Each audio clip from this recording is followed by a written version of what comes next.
Hello, welcome to NTD UK News. I'm Stuart Lees, and here are today's top stories. A study finds lockdown is affecting children's well-being, and simply going back to school is not enough. The founder of the new Reclaim Party, actor Laurence Fox, announces he will run for London Mayor. And former Brexit campaigner Nigel Farage is stepping down from frontline politics, and this time it's for good.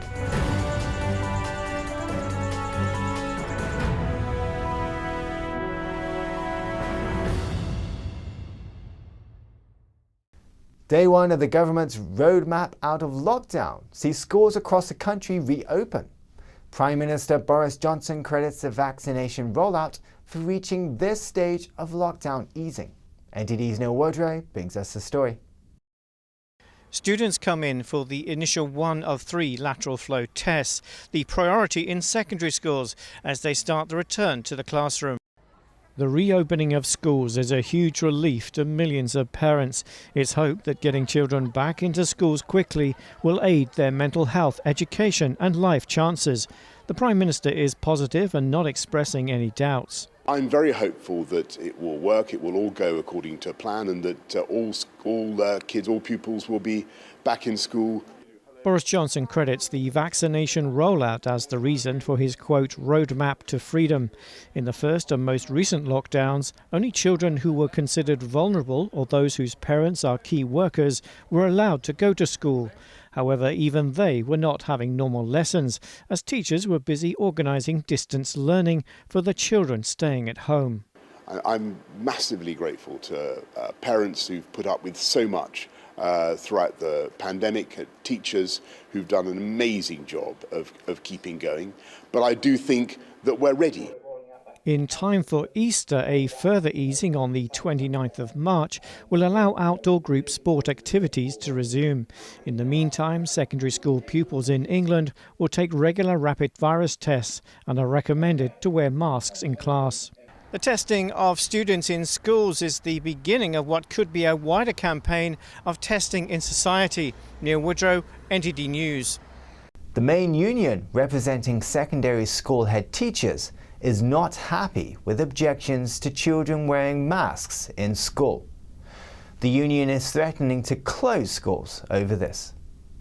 As students return to school, a union is warning parents that if pupils refuse to wear masks, the schools could be closed down again. The Telegraph reported the chief of the main union representing secondary school heads wrote a letter to be sent home to parents. The letter reportedly suggests there could be ramifications for a school's insurance should not enough pupils wear masks. The government recommends secondary students to wear face coverings indoors as long as they cannot keep a distance of 2 meters. But they are not compulsory. Some parents, health experts and MPs are concerned that masks can impede learning.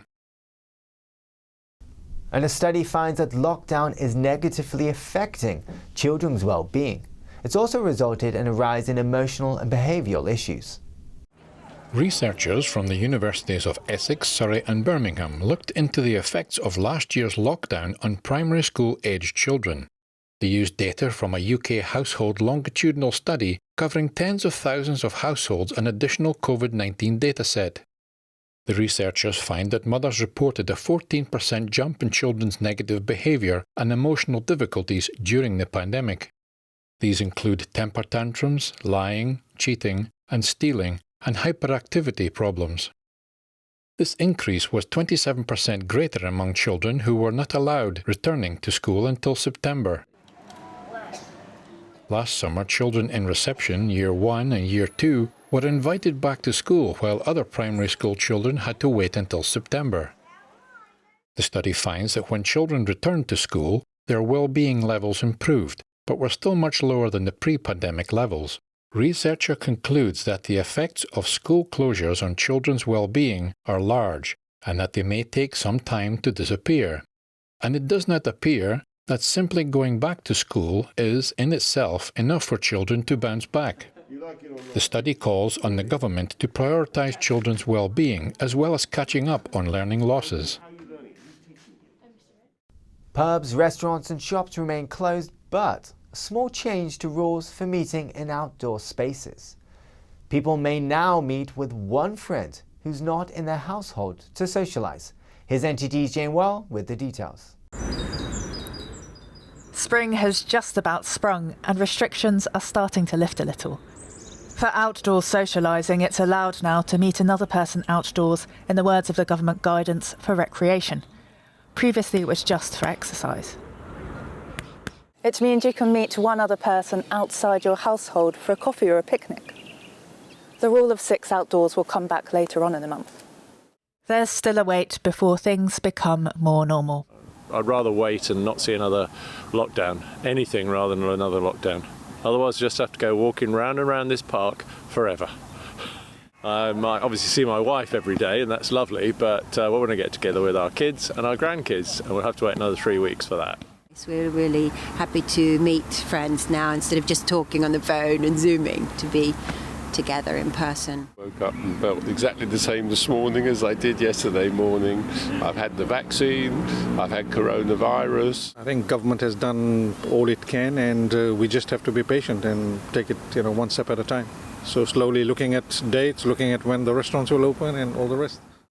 Pub gardens and outdoor dining are set to return in mid-April. Before that, the rule of 6 comes back on March 29th outdoors, so 6 people can meet, or 2 households are allowed to meet outside even if their total number comes to more than 6. That's when outdoor sports will start too. The hope is for all legal limits on social contact to eventually be relaxed by June the 21st. Jane Werrell, NTD News, London. Founder of the new Reclaim Party, Laurence Fox, announces his run for London Mayor. We took a look at his motivation for running. NTD's Marianne Letham has more. Actor Laurence Fox is running for Mayor of London. Speaking to the Epoch Times programme, American Thought Leaders, he says he intends to reclaim free speech and a life free from lockdowns.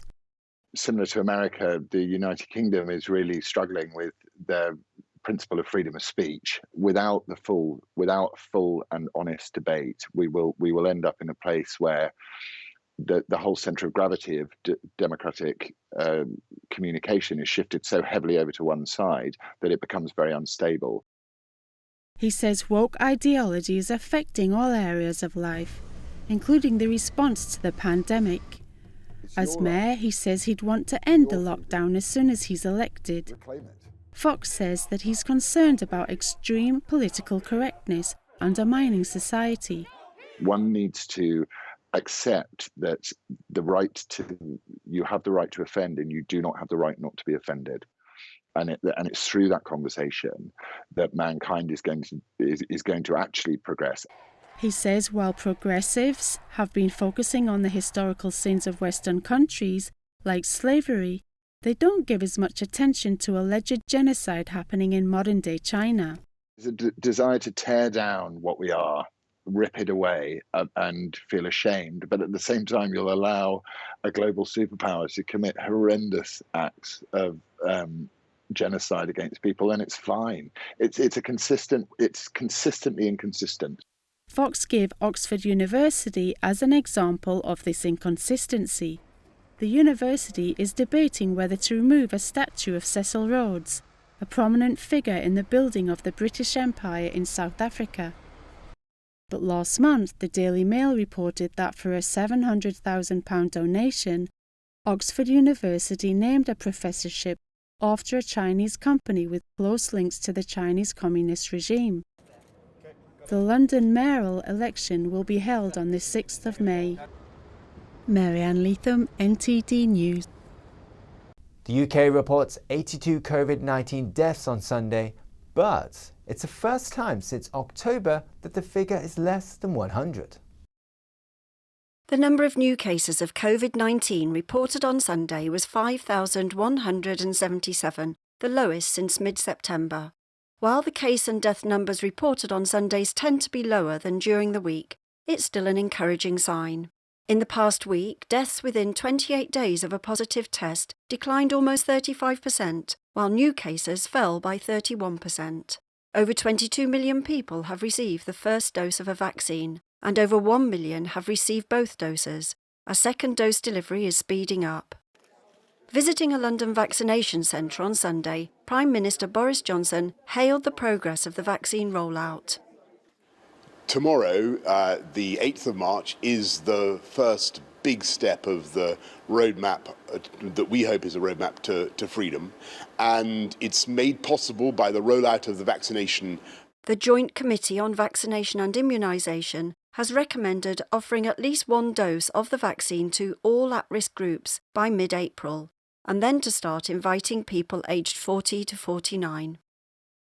Iran freed a British Iranian woman on Sunday, but says she needs to appear at court for another charge this coming Sunday.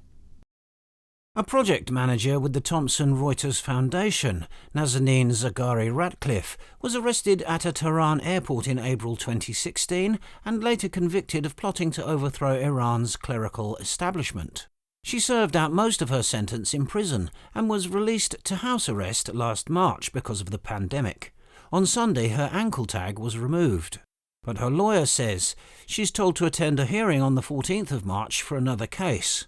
This case is linked to a rally she took part in front of the Iranian embassy in London in 2009, as well as to an interview she gave to the BBC Persian TV channel. Prime Minister Boris Johnson calls for her to be released permanently so she can return to her family in the UK. Former British Foreign Secretary Jeremy Hunt says the Iranian regime is acting in an inhumane way. He also says it's not the only country using hostage diplomacy to settle disputes. And now it's not just Iran. Other countries are starting to practice the same thing. Look at the way that China imprisoned a Canadian citizen because they were angry about an extradition to the United States. Zaghari-Ratcliffe's husband tells BBC Radio 4 that she can now move freely and she has visited her relatives in Iran. From today, residents in care homes can take the hands of one of their loved ones once again. Care homes can allow one nominated up-close visitor per resident as restrictions begin to lift. Visitors will need a virus test and to wear personal protective equipment. And though a vaccination isn't mandatory, it is strongly recommended. No hugging or kissing, but hand touching is permitted. Outdoor window and pod visits will continue for residents to see their other friends and family members. And former Brexit campaigner Nigel Farage says he's stepping down from frontline politics, but will remain active as an opinion leader.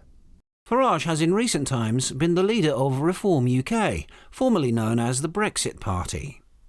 He said on Saturday he'll quit as leader, but will still have an honorary position within the party. Having been an effective campaigning politician, Farage now wants to continue influencing British public opinion through media and social media.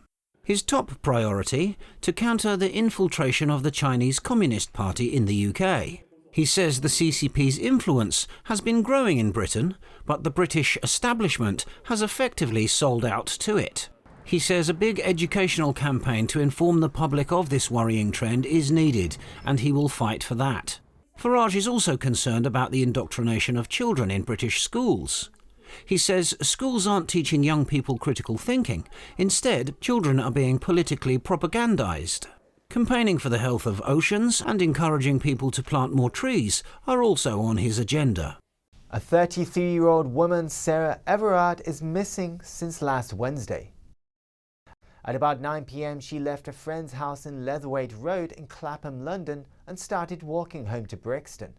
The walk would have led her through Clapham Common and taken about 50 minutes. The Metropolitan Police investigation is being treated as a missing person, but its complex nature has prompted the Specialist Crime Command to take over. Detective Chief Inspector Kathy Ryan Goodwin says there's nothing so far to suggest anything untoward has happened to her, but they urge anyone with information to contact the police. Deliveroo is going to list on FTSE, and it will be the biggest listing in the UK in 8 years. The company has done well through the pandemic, and they believe the shift will continue past the crisis.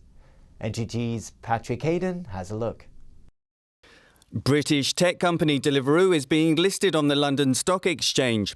It's expected that it will be valued at more than £5 billion, which will make it the biggest IPO in the UK since Royal Mail in 2013.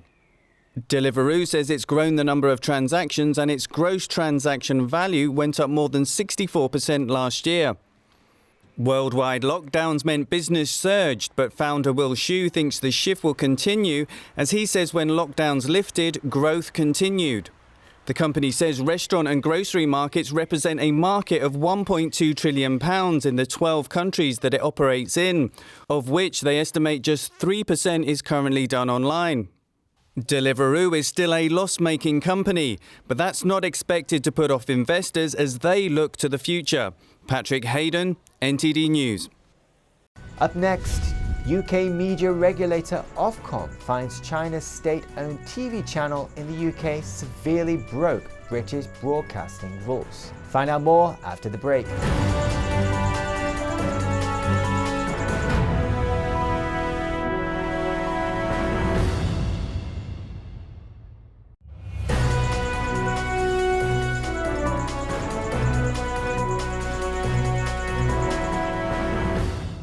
Ofcom imposes financial penalties on the Chinese state broadcaster CGTN. It's for serious violations of British broadcasting regulations. A former UK consulate employee in Hong Kong and a victim of forced TV confession, Simon Chung welcomes the news.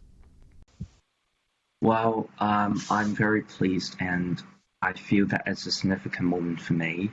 Britain's broadcasting regulator will sanction CGTN's former licence holder in the UK, Star China Media Limited.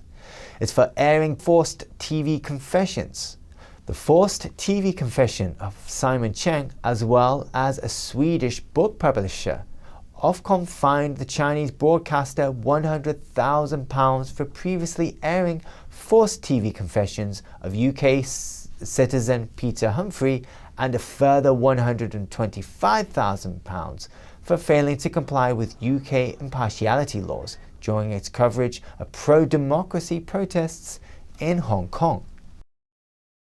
An Australian broadcaster says it's suspending 2 Chinese TV providers from its airways after receiving a human rights complaint. Australian broadcaster SBS said it was suspending the broadcast of Chinese TV news services CGTN and CCTV after receiving a human rights complaint. An SBS spokesman told Reuters that SBS was reviewing a complaint from a human rights organisation. A story on the SBS News website said human rights organisation Safeguard Defenders wrote to SBS after Britain's media regulator revoked the licence of CGTN due to serious non-compliance offences. SBS reported the letter from Safeguard Defenders as saying the CCTV broadcasts involved the extraction, packaging and airing of forced and false confessions of prisoners held under conditions of duress and torture. China's foreign ministry in Beijing did not immediately respond to a request for comment. Volkswagen wants to step up the pace for electric vehicles. It says it wants them to account for 70% of its European sales by 2030. That's up from an earlier target of 35%. Volkswagen is accelerating its shift to electric cars. The brand now expects fully electric vehicles to make up more than 70% of its sales in Europe by 2030. That is up from an earlier target of 35%. In China and the US, it sees EVs taking half of the market by the same date. Now VW is taking aim at rivals including Tesla, with a view to becoming the leader in electric vehicle production. Brand boss Ralph Brandstetter says the world's second biggest car maker is well placed to win the electric race. He says VW is ahead of rivals in taking big steps towards a digital transformation of its business and products. A proposal to ban face coverings in Switzerland won a narrow victory in a binding referendum on Sunday. Provisional official results showed the measure to amend the Swiss constitution passed by a 51.2 to 48.8% margin. The proposal to ban facial coverings does not mention Islam directly and also aims to stop violent street protesters from wearing masks.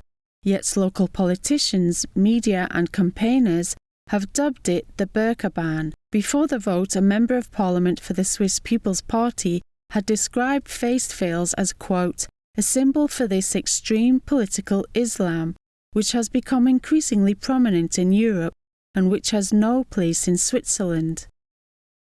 Muslim groups condemned the vote and said they would challenge it. They promised legal challenges to laws implementing the ban and are fundraising to help women who are fined. Muslims make up 5% of the Swiss population of 8.6 million people, most with roots in Turkey, Bosnia and Kosovo. The government had urged people to vote against a ban. China wanted to buy an airport in northern Finland. They said it was to do with climate research at the North Pole, but Finland's defense ministry rejected the offer over security reasons. NTD's Kevin Hogan brings us the details. The state-funded Polar Research Institute of China wanted to buy an airport at Kemijärvi in Lapland, Finland's most northern region. The Chinese regime was reportedly planning to use this base as a forward post to send flights over the Arctic region. In January of 2018, Chinese research institutes and a military expert offered to buy the airport from the city of Kemijärvi. The proposal has now been revealed to the public. The Chinese Research Institute's director led the proposal, and a Chinese major who was an assistant to the military part of the Chinese embassy in the country assisted. China told Finland it wanted the airbase to do climate and environmental research. Finland's proximity to the North Pole would allow them to conduct research on the amount of ice coverage. China would have used the airport to launch jet aircraft with measuring equipment around the North Pole and back. And the airport would open up another flight route, the one over the Arctic Ocean and Northeast Passage. They could make observations there if they had the airbase in this area. China and Russia are both interested in this area. Kemijärvi's mayor said that Northeast Passage is important, and all of the major powers want to know what kind of traffic is possible there. A consultant at Finland's Ministry of Defense told media company Yleisradio Oy it was unlikely the airbase would be sold because it's right next to a strategically important firing range. And what's more, certain EU restrictions on foreign investment would have also impeded the deal, they said. A professor at the University of Lapland who specializes in Chinese affairs also weighed in. He told the local outlet he sees the proposal as further evidence of China's global aspirations. Kevin Hogan, NTD News.